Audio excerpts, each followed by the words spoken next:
Hey everybody.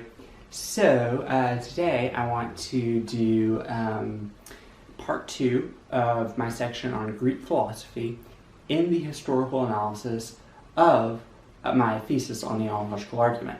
And so the thing about this that's so nice, and I think I've said this before about the ontological argument and, or as I call it, the ontological proof, but informally the ontological argument is you really do get to touch on like so many different fundamental areas of philosophy. Like I'm just looking through and thinking about this. I'm like, yeah, like we're about to go do kind of a deep dive into free will. Well, take that word deep dive. Well, you know, I'll use the word deep dive just because of you know, it's like we all think about these things so much, but the ability to just go down and get depth academically on this subject is always fun.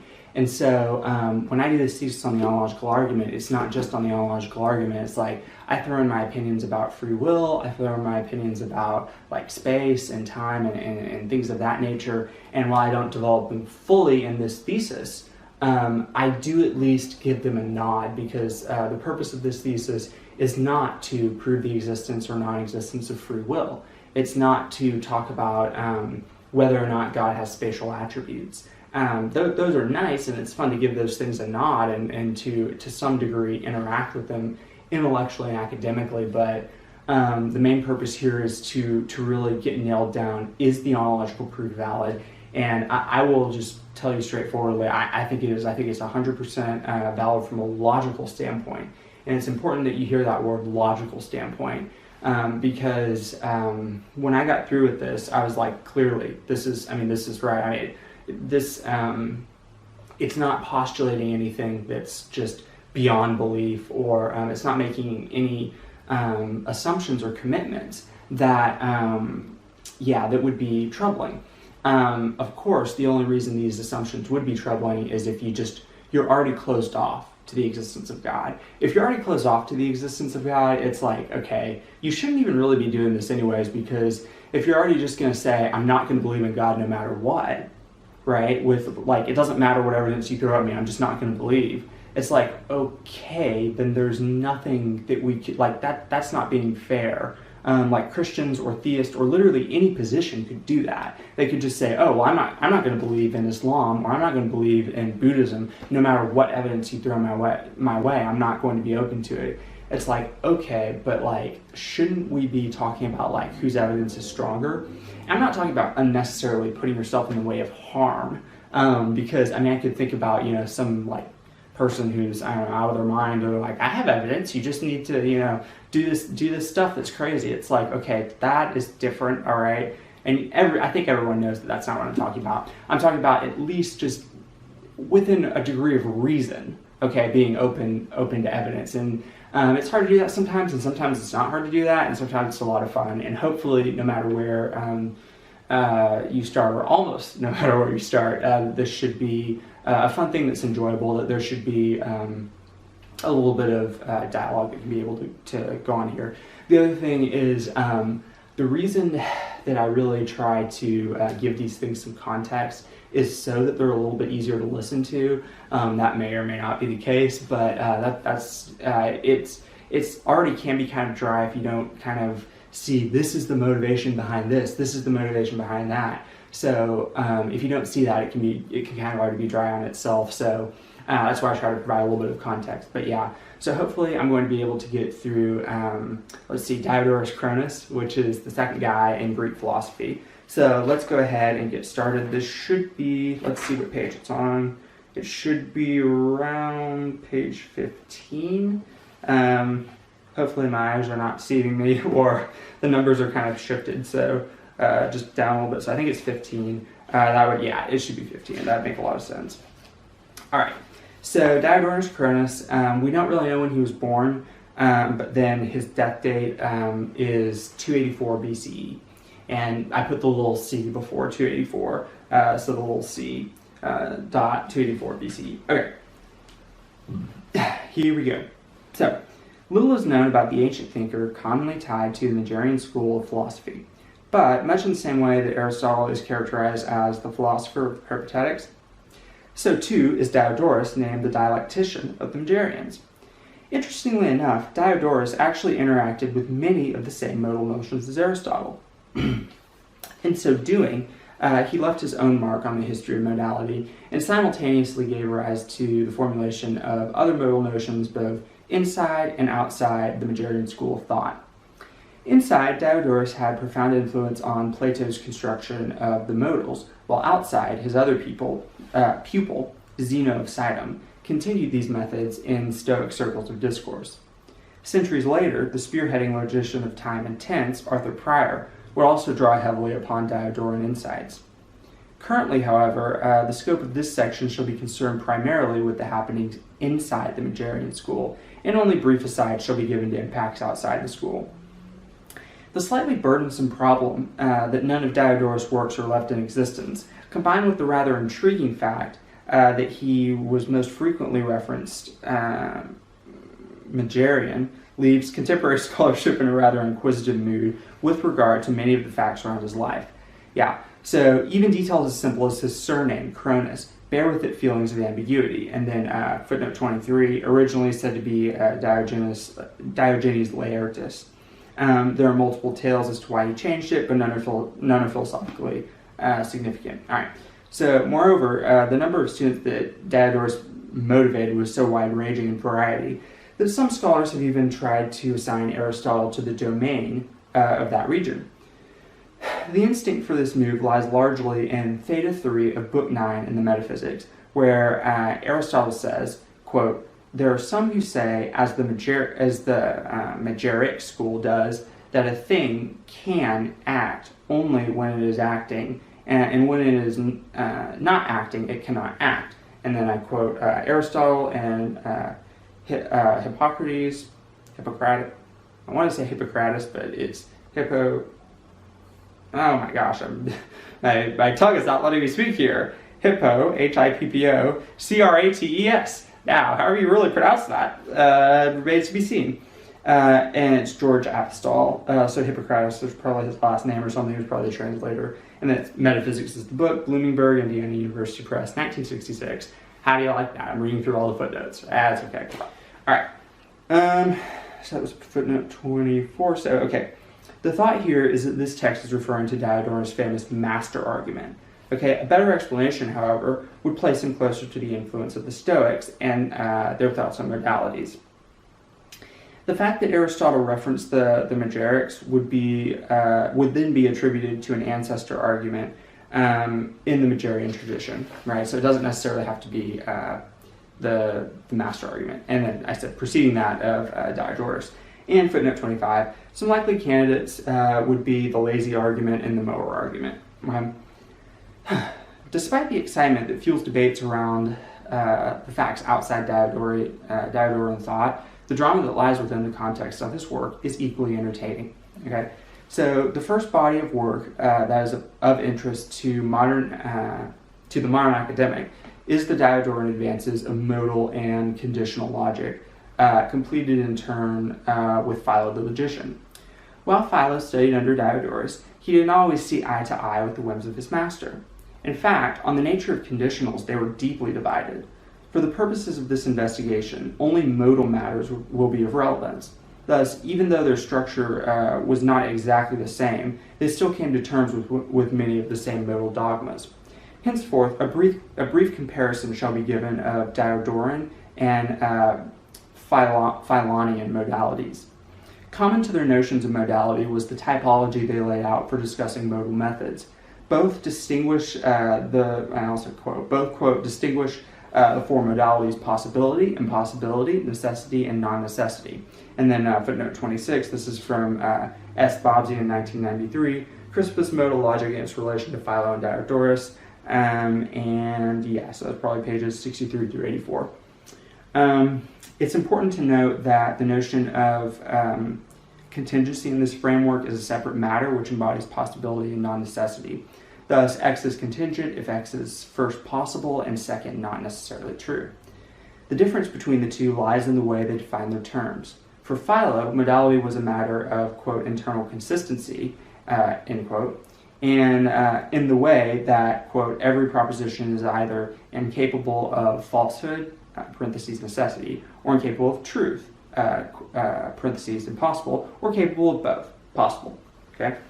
And then footnote 27, Suzanne Bobzian, the, quote, Dialectical School, the Stanford Encyclopedia of Philosophy, Fall 2011 edition. And let's see, I also put Edward M. Zalta in there.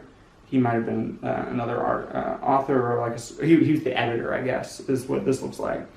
Okay, so for Diodorus, however, modality was a matter of time. As Susan Bobzian, senior research fellow at the University of Oxford, points out, quote, which Diodoran modality a proposition has depends wholly on the range of truth values it has at present and in the future. And then footnote 28 is ibid. So, and ibid just means it's the same as the right above. Okay, so, excuse me. The best way to see the difference between the two systems is that in the former, common modality is added. It's a grammatical thing for some reason. Sometimes I read the comma as and I just say comma. So modality is a state of the proposition, while in the latter, modality is a property of the proposition at a time t. To speak strictly about the necessity or possibility of a proposition is known as a purely alethic account of modality, while talking about the necessity and possibility of a proposition in relation to the time in which it holds true is known as a temporal account of modality. While both approaches have their positives and negatives, context is usually the determinant of which combination is employed today. Notably, the most interesting fact of Diodoran modality is that its temporality allows some of its propositions to change their alethic value over the course of time. Propositions such as the length of someone's hair with respect to his age will move from impossible to possible as time progresses. For example, for Socrates at age 30, the proposition the beard of Socrates is 12 inches is possibly true because Socrates is old enough to have grown a beard 12 inches long. However, for Socrates at the time of birth, the proposition the beard of Socrates is 12 inches is impossible a posteriori, and that's from experience, because humans have learned that the growth of facial hair does not begin in male hominids until after the beginning of puberty. On the notions of time and alethicity,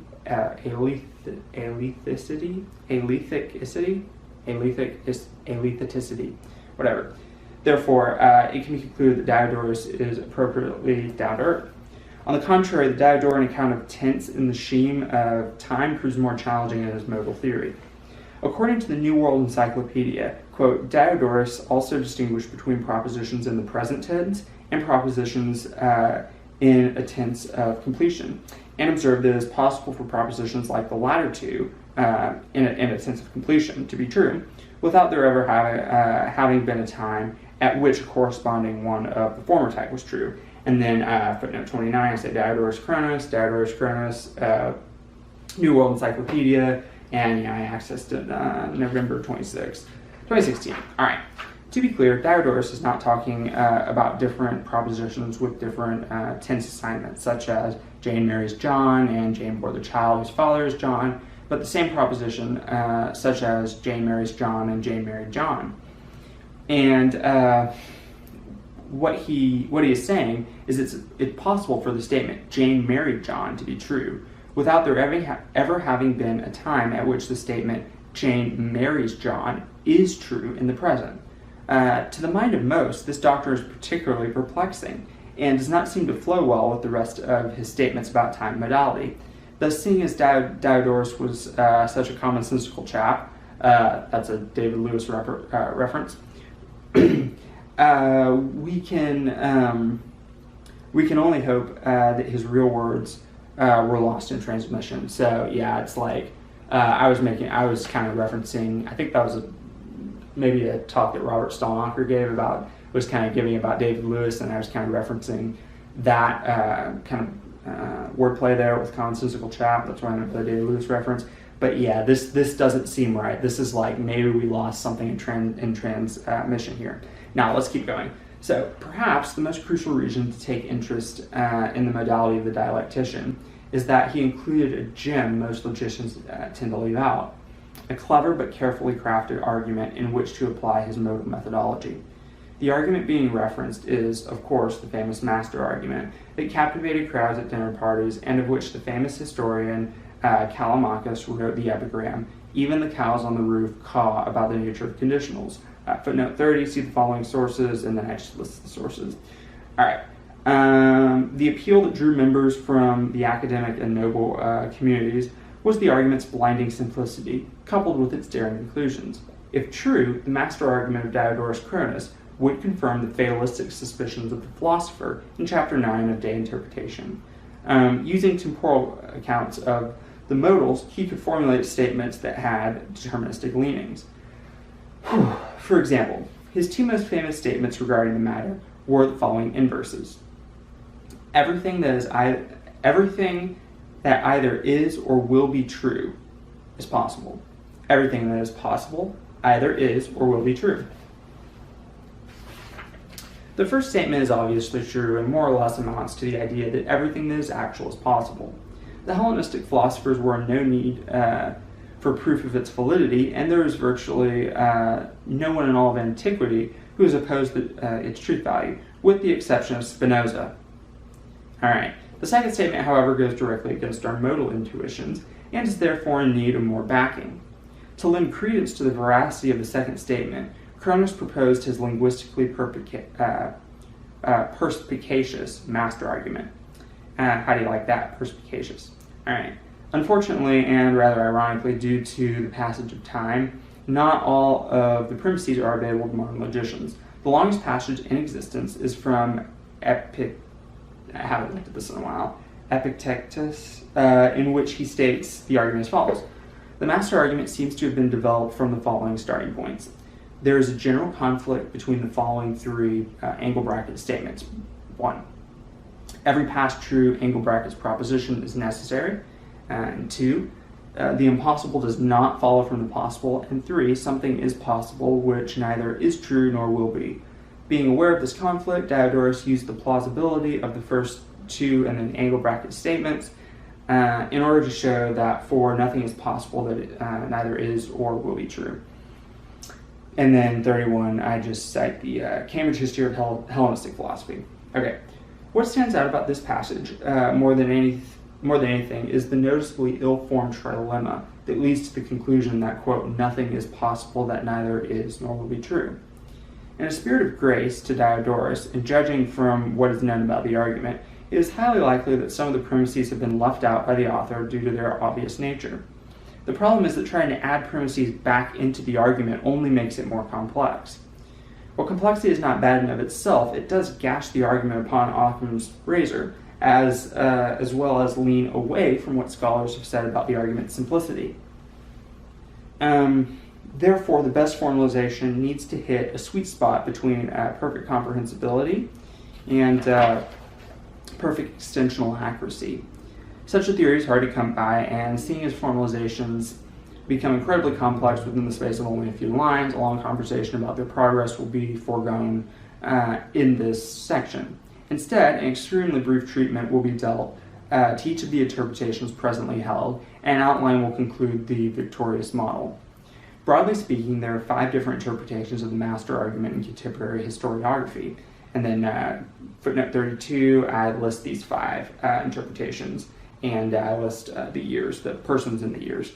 So the most hotly contested of those 5 are those of Denier and Gaskin, and the most similar of the 5 are those of Volumen and Rescher.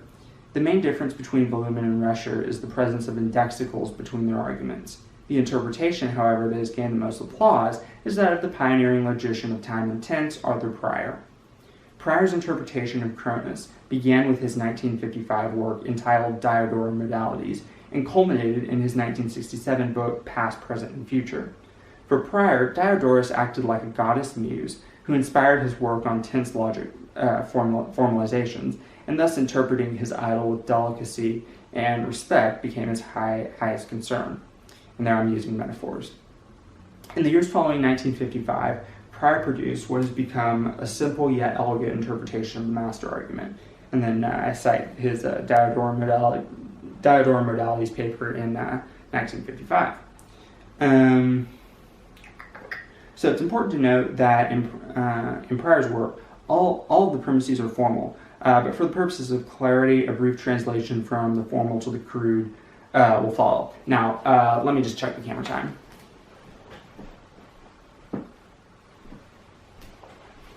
Okay, good. So I'm on page 21 right now, and I want to see, and I'm about 20 minutes, and so I want to see how long it takes to get to Old Chrysippus. Okay, so probably would need to go about 4 more pages. Well, let me just do a little bit more reading. I'll probably stop and then do like a part 2 to this. Okay. So Pryor first points out what is known in the master argument. Pryor first points out what is known in the master argument, the first 2 premises, and the conclusion. What modern historians are searching for are the hidden premises beneath the surface. 1, every past true proposition is necessary. 2, the impossible will not follow from the possible. And then the conclusion, nothing is possible, that neither is nor will be true. Okay, so because the same basic conclusion that is found in the text of Aristotle is also found in the text regarding Cronus, Pryor suggested that the possible hidden premises go as follows. 3, if something is the case now, then it always has been the case that it will be the case. If something neither is nor will be true, then it has been the case at some time that it will never be the case. Okay? Premise 3 is essentially the same conclusion stated in Chapter 9 of the Interpretation. Therefore, there is ample historical motivation to accept its probability. Premise 4 is just the logical entailment of Premise 3 and is only present for conceptual clarity. Pryor's next move is to have the interlocutors apply this reasoning to a specific proposition that neither is nor will be true, and watch the conclusion follow. It's important to remember that the process of applying these premises is more similar to applying axioms, insofar as it is more of a concept for concept rather than step-by-step procedure. Consider the following proposition: Jane is in Cairo. So the master argument: the proposition Jane is in Cairo, neither is nor will be true. It has been the case at some time that Jane will never be in Cairo, from 4 above.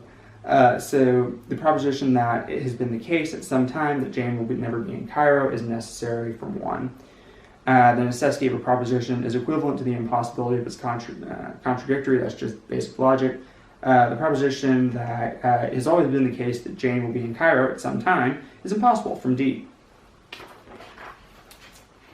And then we have F, the proposition that, quote, it has always been the case that Jane will be in Cairo at some time follows from the proposition that Jane is in Cairo, from 3, is impossible. The impossible does not follow from the possible. And thus, since the proposition has always been the case that Jane will be in Cairo at some time is impossible, so too the proposition that Jane is in Cairo.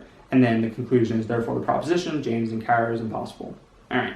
So I'm kind of getting hot here, but yeah, okay. So I really do need to just kind of finish this. I'm going to take off my jacket though, because this is getting a little bit warm. Oh.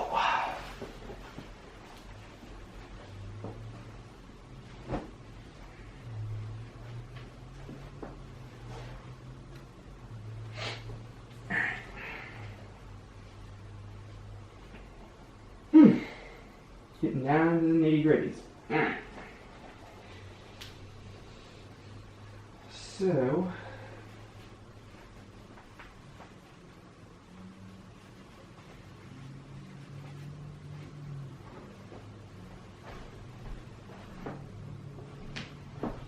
and again, just as a reminder, this talk is for academic philosophers, historians, theologians, just different types of those people. So don't feel bad at all if a bunch of this stuff either goes right over your head, or even if you are kind of studying this, you're like, wait, I need to hear that a couple more times for me to get the true essence of it. So yeah, let's keep reading. Okay. Yeah, so because there's nothing special about the proposition, quote, Jane is in Cairo, this argument can be generalized to any proposition that's neither true, that neither is nor will be true. Therefore, since every proposition that neither is nor will be true is impossible, it follows that there is nothing that is possible that neither is nor will be true, and thus the original conclusion of the master argument is established. Fatalism is the necessary consequence. Okay, so upon reflection, it may seem strange to try to relate the remarks of Diodorus Cronus back to the analogical argument. However, it is in these thoughts that cause the ruckus in Greek. It is these thoughts that caused the ruckus in Greek philosophy, and it is these thoughts that led later generations to pursue conversations about modality. While Aristotle began modal discourse, it was Diodorus who popularized it under the flag of fatalism. Whether this result was an intentional effect or the byproduct of a happy coincidence is up for debate. However, it remains to be emphasized how influential Cronus was on conversations outside of his school. Modality for the Stoics was almost completely a result of discussion of the master argument, and modality for Prior can be said to be solely founded in the interest of the dialectician. Also, the determinism which Diodorus discussed will show its significance in discussing the omniscience of a maximally great being. Lastly, beyond Aristotle and determinism, Diodorus' own contributions to modal logic are impossible to over-iterate. The definitions of possibility and necessity in terms of time gave way to the rise of tense logic, not just in Prior, but throughout the 20th century. All in all, the wide-ranging impact of Diodorus Cronus plays an essential part in any reconstruction of Greek modalities. All right, everybody, I got through it in one fell swoop. I didn't think I was going to be able to do that. I thought I might have to split it up into two different sections. But yeah, that's Diodorus Cronus. So thanks so much for watching, and have a great day. Bye, guys.